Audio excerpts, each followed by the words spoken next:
Kata Rasulullah, "Idza qumta fi salati fasalli salata muwaddi'."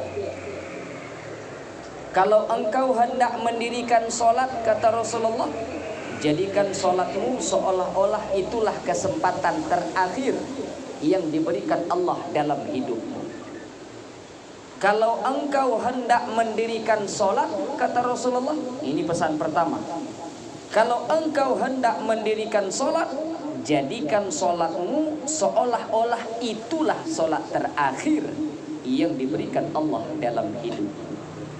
Makna dari pesan pertama ini, solat itu harus berkualitas. Bukan berbicara tentang kuantitas. Kalau malam ini saya tanya mungkin satu persatu tanpa harus saya tanya, pasti jawabannya berbeda.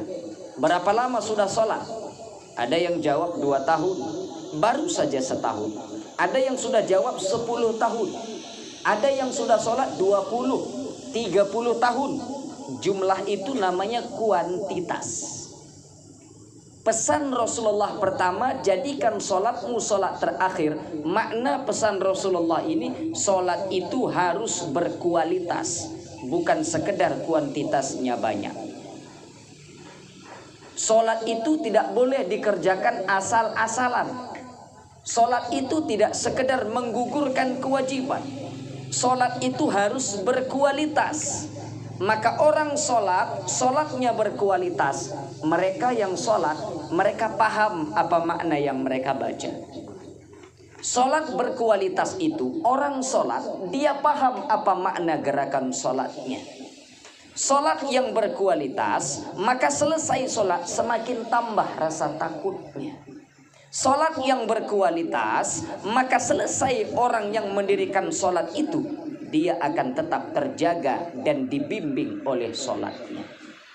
Maka jangan heran kalau hari ini ada orang yang sholat tapi tangannya masih mengambil hak milik orang. Dia sholat 20 tahun, dia sholat. Sholat dia 30 tahun, tapi lisannya liar mencaci orang. Sholat dia 20 tahun, tapi kakinya melangkah ke tempat yang tidak diridhoi Allah. Sholat dia puluhan tahun, tapi masih suka mendengar gosip aib, cacat, kekurangan orang. Maka sholatnya berkutik di kuantitas, sholatnya belum berkualitas. Maka siapa sholatnya berkualitas, dia akan terjaga oleh sholatnya sendiri. Maka sampai malam hari ini jangan tunjuk orang lain, ukurlah diri kita sampai malam hari ini. Apakah sholat kita baru berkutik di kuantitas, mengandalkan jumlah tapi tanpa kualitas, atau sholat kita sudah berkualitas? Coba ukur diri kita. Berapa persen dari sholat kita itu bacaan sholat sejak takbir Allahu Akbar, kita katakan Allah Maha Besar. Kalau Allah yang besar, berarti kita rendah, kerdil, kecil. Maka andai ada orang sholat yang terulang selalu membaca takbir Allahu Akbar, Allahu Akbar, Allahu Akbar, tapi merasa dirinya lebih layak, dirinya lebih hebat, dirinya lebih sempurna, dirinya paling mumpuni. Kalau ada orang merasa dirinya lebih dari orang lain, padahal dia sholat, berarti dia gagal memahami Allahu Akbar. Baru takbir saja dia sudah gagal. Maka pastilah, kalaulah jauh kita merenung, kalaulah jauh kita ingin kaji, kalaulah jauh kita ingin pelajari, maka sholat itu sebenarnya membentuk benar-benar pribadi muslim. Maka ukur diri sampai malam hari ini. Kalau sholatku dan sholatmu belum membuat kita semakin takut kepada Allah, maka teruslah belajar, teruslah kaji, teruslah mengaji, teruslah membaca. Karena ilmu yang benar, saya ulangi, ilmu yang benar melahirkan amal ibadah yang benar. Ibadah yang benar melahirkan rasa yang benar. Rasa benar itu takut kepada Allah. Andai ada orang sholat rajin, sodakoh infak wakaf hibah sodakoh rajin.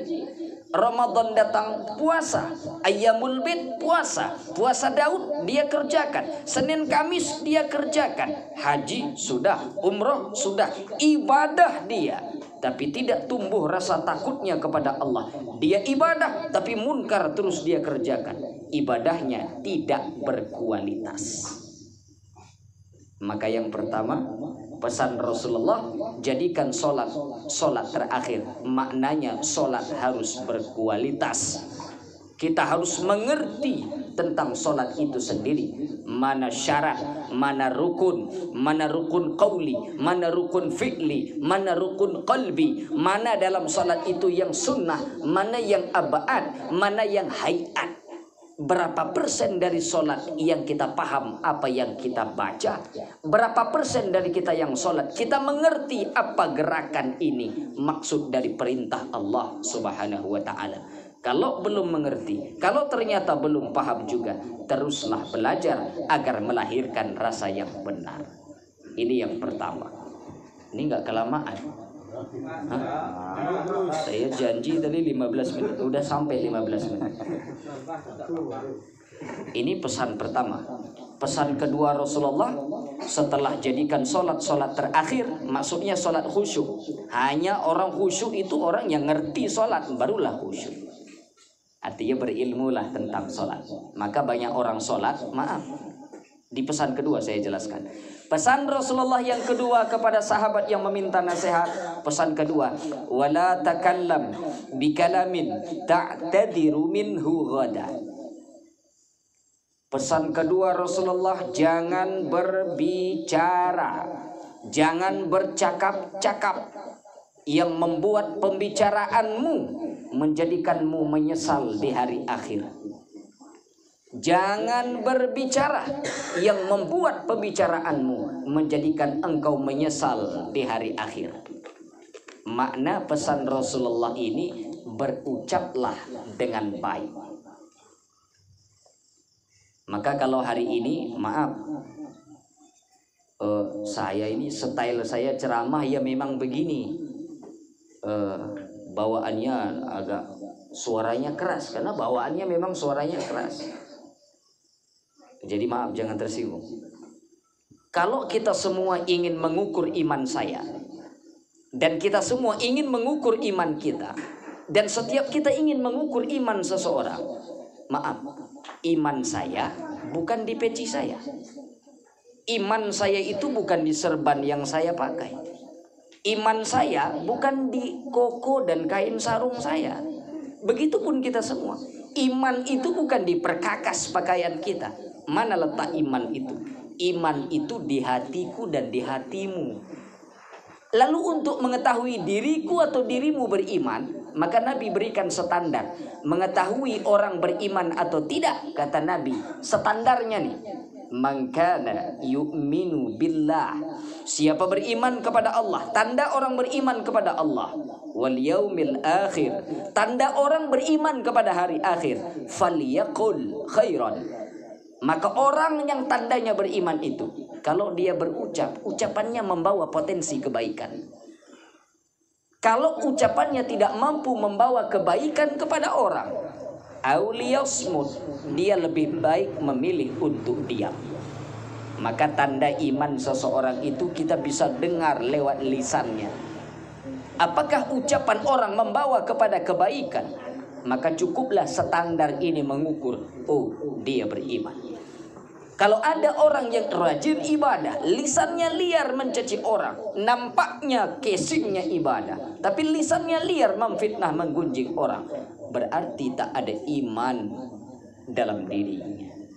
Maka pesan kedua ini, makna pesan Rasulullah, jaga lisan, jaga ucapan, jangan sempat menyesal di hari akhir. Ada orang menyesal di hari akhir, ada. Dalam satu hadis yang agak panjang saya ringkas. Kata Nabi, ada orang bangkrut di akhirat. Tentu kata bangkrut ini tidak ada satu orang pun yang mau. Dunia saja orang nggak mau bangkrut. Bangkrut itu gulung tikar, habis, ludes, lenyap, rata. Tapi kata Rasulullah, ada orang bangkrut di akhirat. Kalau dunia bangkrut, masih ada yang minta tolong, masih ada yang membantu. Tapi kalau cerita bangkrut di akhirat, kemana lagi hendak ada orang yang mau menolong kita? Siapa orang bangkrut di akhirat itu? Kata Nabi hebatnya, orang bangkrut di akhirat itu ya'ti bi sholatin. Orang bangkrut di akhirat, sholatnya banyak. Hati-hati. Orang bangkrut di akhirat, sholat banyak. Sholat 5 waktu. Malam dia tahajud, pagi dia duha, sholat hajat, tarawih dia, sholat sunnah qabliyah, ba'diyah, segala macam jenis sholat dia kerjakan. Ya'ti bi sholatin, sholatnya banyak. Wa zakatin, zakat dia berikan sampai haul nisab. Sedekah, infak, wakaf, hibah banyak. Salat banyak, zakat banyak. Wa siyamin, puasanya banyak. Ramadan tidak ada satu pun yang tinggal. Ayyamul bait, puasa Daud, Senin Kamis jadi rutinitas. Salat banyak, zakat banyak, puasa banyak. Tapi kata Nabi bangkrut. Kenapa bisa bangkrut? Syatamahada, lisannya liar mencaci orang. Sholat banyak, zakat banyak, puasa banyak, tapi lisannya memfitnah, menggunjing orang, merendahkan, mengkerdilkan orang, sibuk membuka aib, cacat, kekurangan orang. Sholat banyak, zakat banyak, puasa banyak, seperti ini rugi. Wa qadafahada, lisannya menuduh orang tanpa hak. Wa syafaka damahada, tangannya meneteskan darah orang lain. Wa darabahada, tangannya memukul orang tanpa hak. Wa akala malahada, salat banyak, zakat banyak, puasa banyak, tapi memakan hak orang lain. Dia orang bangkrut. Makna bangkrut di sini, seluruh salat, zakat, puasanya diberikan kepada orang yang ia zolimi lewat lisan tangannya. Ujung-ujungnya ada orang masuk neraka, sholat banyak, zakat banyak, puasa banyak, tapi masuk neraka. Apa sebab? Karena ibadahnya tidak berkualitas. Dia beribadah tapi lisan dan tangannya menyakiti orang lain. Lisannya menggunjing, tangannya merusak orang lain. Maka pesan kedua, jaga lisan. Karena lisan ini dalam kaidah bahasa Arab, al-lisan saghirul jir. Lisan ini bentuknya kecil. Maka dalam ilmu kesehatan, dalam ilmu anatomi, lisan diletakkan di bagian dalam. Saking berbahayanya lisan itu tanpa tulang, dia harus diapit oleh keras. Sesuatu yang keras, maka dia diapit oleh gigi. Tidak cukup, maka dia diapit lagi oleh kedua belah bibir.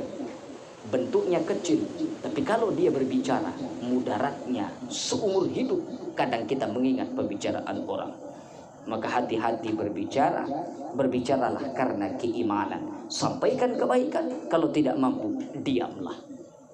Pesan terakhir, agaknya terlalu serius ini. Ya, agak senyap. Terakhir, pertama, jaga sholat harus berkualitas. Bukan sekadar kuantitas, bukan jumlahnya saja baik, tapi harus berkualitas. Yang kedua, jaga lisan, berbicara baik atau diam. Lalu yang ketiga, pesan Nabi ketiga kepada orang yang meminta nasihat tadi, jangan berharap kepada manusia. Wa ajmi'il ya'sa amma fi aidin nas. Jangan terlalu berharap kepada manusia. Ini pesan sangat luar biasa. Jangan gantungkan harapan kepada orang. Betapa hari ini orang banyak kecewa.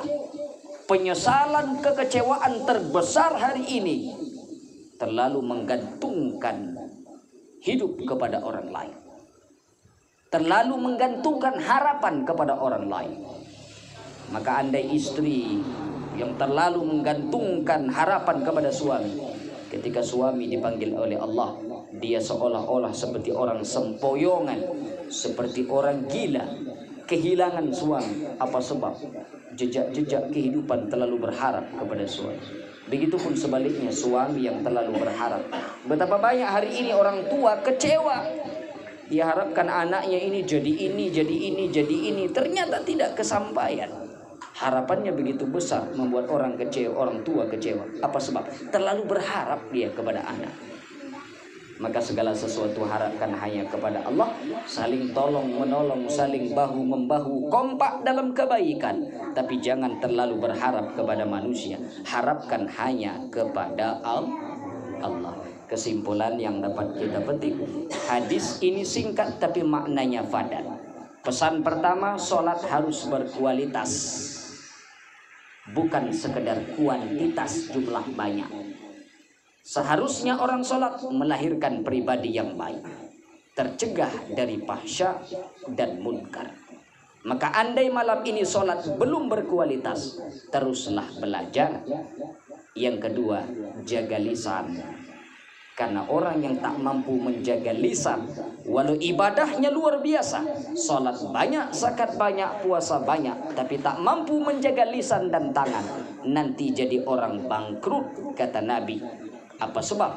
Karena banyak orang yang tersakiti lewat lisan dan tangannya, hingga ujung-ujungnya dia akan masuk neraka Allah. Na'udzubillah. Lalu kesimpulan ketiga, wa ajmi'il ya'sa mimma fi yadin nas. Jangan terlalu berharap kepada manusia. Harapkan hanya kepada Allah, tapi tetap saling tolong menolong, bahu membahu, menebarkan kebaikan antar sesama kita. Saya akhiri, assalamualaikum warahmatullahi wabarakatuh. Waalaikumsalam.